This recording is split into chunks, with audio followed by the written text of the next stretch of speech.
Bismillah. Baiklah, kita lanjutkan ya. Seperti tadi Ibu janjikan bahwa sebenarnya matematika itu mudah. Oke, kita lanjutkan pada materi menguraikan bilangan sebagai hasil penjumlahan. Menguraikan bilangan sebagai hasil penjumlahan. Oke, kita lihat ya, kita buktikan bahwa memang sebenarnya matematika itu mudah. Kita lihat penjumlahan ya, ada 20 sama dengan itu 20 itu bisa didapat dari berapa tambah berapa ya? Oke, kita mulai secara runtun ya, secara teratur. Dimulai dari, kalian tahu kan bilangan dimulai dari angka 0. Oke, berarti 0 ditambah 20, hasilnya 20. Lalu berikutnya setelah angka 0 berapa? 1 Bu. Oke, 1 ditambah berapa ya biar 20? Kita lihat mundur. Sebelum angka 20 itu angka berapa? 19. Oh, berarti 1 ditambah 19. Jadi kesimpulannya nanti.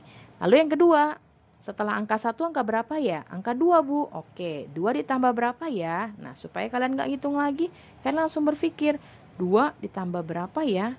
Nah, sebelum angka 19 adalah angka 18. Oke, jadi 2 ditambah 18 adalah 20. Kalau kalian mau hitung boleh ya, buktikan. Selanjutnya bilangan yang sebelah kiri setelah angka 2 adalah angka 3. Angka 3 ya. Lalu 3 ditambah berapa ya? Oke, betul sekali. Sebelum 18 17 Bu. Maka 3 ditambah 7 17. Oke. Coba kalau kalian perhatikan dari mulai 0 1 2 3 itu berurutan ya. Lalu dimulai dari 20 19 18 17. Jadi kesimpulannya yang sebelah kiri angkanya semakin bertambah, tambah kan setelah 0 1 maju terus ya 2 3. Nah, sedangkan angka yang sebelah kanan mundur dia. Ya kan? Sebelum 20 19, lalu 19 18, mundur lagi 17. Seperti itu ya. Jadi menguraikan bilangan sebagai hasil penjumlahan. Berarti apa Bu kesimpulannya? Seperti tadi Ibu katakan bahwa matematika itu sebenarnya mudah, sudah disusun ya, benar-benar secara berurutan. Kita belajar dari mulai angka 0, 1, 2 itu punya arti. Nah, seperti ini materi pada materi ini gitu. Oke, kita lanjutkan ya. Selanjutnya adalah materi sifat pertukaran. Pertukaran ini nama lainnya adalah komutatif ya. Sifat pertukaran komutatif ya. Sebelumnya di kelas 2 kalian sudah belajar tentang sifat komutatif. Misalkan saja pada perkalian 3 kali 4 sama saja dengan 4 kali 3. Nah, di sini kita belajar sifat pertukaran penjumlahannya ya. Kita lihat. Oke. Ada apel 3, lalu ada apel lagi 5. 3 ditambah 5 sama dengan 8 Bu. Betul. Komutatifnya di mana Bu? Kita putar. Tadi depannya pertama angka 3, lalu Ibu balik. Sekarang apelnya menjadi 5. Ya. Lalu yang berikutnya baru 3. Jadi yang pertama apelnya 5, lalu yang kedua apelnya 3. Apakah jumlahnya sama? Kita hitung. 5 ditambah 3 ternyata betul 8. Nah, berarti sifat pertukaran pada penjumlahan itu bisa ya. Jadi sama saja 3 tambah 5, komutatif itu pertukaran sama saja dengan 5 ditambah 3 ya. 3 ditambah 5 sama dengan 8, 5 ditambah 3 juga sama dengan 8. Itu adalah artinya ya, maksud dari sifat pertukaran. Sifat pertukaran contoh lagi, 2214 ditambah 456 sama saja dengan, betul dibalik, 456 ditambah 2214. Hasilnya pun pasti sama ya. Jadi tidak mungkin berbeda walaupun angkanya ditukar, yang di depannya 2000 yang pertama, yang kedua 400 seperti ini ya. Nah, itu pasti hasilnya akan sama karena menggunakan sifat pertukaran. Lalu apakah bisa Bu diterapkan di pengurangan? Kita coba ya. 472 dikurang 122 sama dengan 122 dikurang 472. Apakah bisa kira-kira kalau kita balik seperti itu?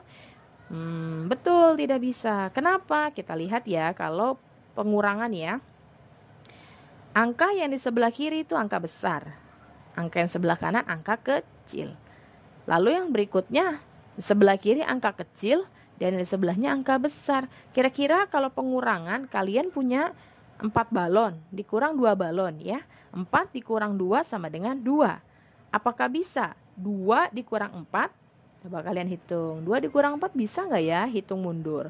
Oh Bu, nggak bisa. Iya, itulah yang dimaksud dalam materi ini. Makanya pengurangan itu tidak bisa menggunakan sifat pertukaran ya.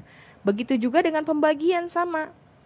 Misalkan 10 dibagi 5 sama dengan 2 ya. Tapi 5 dibagi 10 itu bisa nggak? Nggak bisa ya, dibalik nggak bisa Bu. Maka dari itu kesimpulannya pengurangan ataupun pembagian tidak bisa menggunakan sifat pertukaran gitu ya. Oke, berikutnya ada sifat pengelompokan. Sifat pengelompokan, kalau tadi pertukaran, komutatif, maka sekarang sifat pengelompokan atau asosiatif. Maksudnya apa sih Bu? Nah, kadang-kadang kita dihadapi oleh 3 bilangan ya untuk menjumlahkan. Cara menjumlahkannya bisa sekaligus. Oke, inilah kalian belajar dikelompokkan. Namanya dikelompokkan ya. Apabila ada sebuah bilangan, contohnya 2222 ditambah 343 ditambah 3196. Cara mengerjakannya bagaimana Bu? Kalau ada seperti ini. Yang pertama, jumlahkan dulu dua bilangan pertama. Dua bilangan ya. Bilangan yang pertama yang mana sih? 2222 Bu. Betul. Bilangan kedua 343. Nah, itulah yang dijumlahkan dulu. Setelah ketemu hasilnya baru ditambahkan 3196. Maka ketemu hasilnya adalah 5761. Oke? Nah, cara yang kedua, kalian menjumlahkan dua bilangan terakhir. Kalau tadi dua bilangan pertama, maka sekarang dua bilangan terakhir ya. Jadi cuma dua nih cara menjumlahkan apabila menggunakan sifat pengelompokan. Ada 3 bilangan, maka yang pertama tadi apa? Jumlahkan bilangan pertama, atau yang kedua pilih menjumlahkan dua bilangan terakhir. Dua bilangan terakhir yang mana sih Bu? Oke, yang pertama 343 ya yang di dalam kurung, lalu ditambah 3196. Berapa hasilnya? 343 ditambah 3196. Hasilnya adalah 3539. Sudah ketemu hasilnya baru ditambah. Ditambah berapa? Ditambah 2222. Hasilnya adalah 5761. Kesimpulannya apa Bu? Ternyata 2222 ditambah 343 kan diberikan tanda kurung ya, ditambah 3196 itu sama saja dengan 2222 ditambah dalam kurung ya, ada dikurungin bilangannya 343 ditambah 3196, hasilnya sama-sama 5761 ya. Kalau tadi pertukaran, nah sekarang inilah yang disebut namanya pengelompokan. Dikelompokkan ya bilangan pertama terlebih dahulu atau dua bilangan terakhir terlebih dahulu. Oke, seperti itu ya. Baiklah, kita cukupkan materi kita hari ini. Kita tutup dengan doa kafaratul majlis. Subhanaka Allahumma wa bihamdika asyhadu an la ilaha illa anta astaghfiruka wa atubu ilaik. Assalamualaikum warahmatullahi wabarakatuh.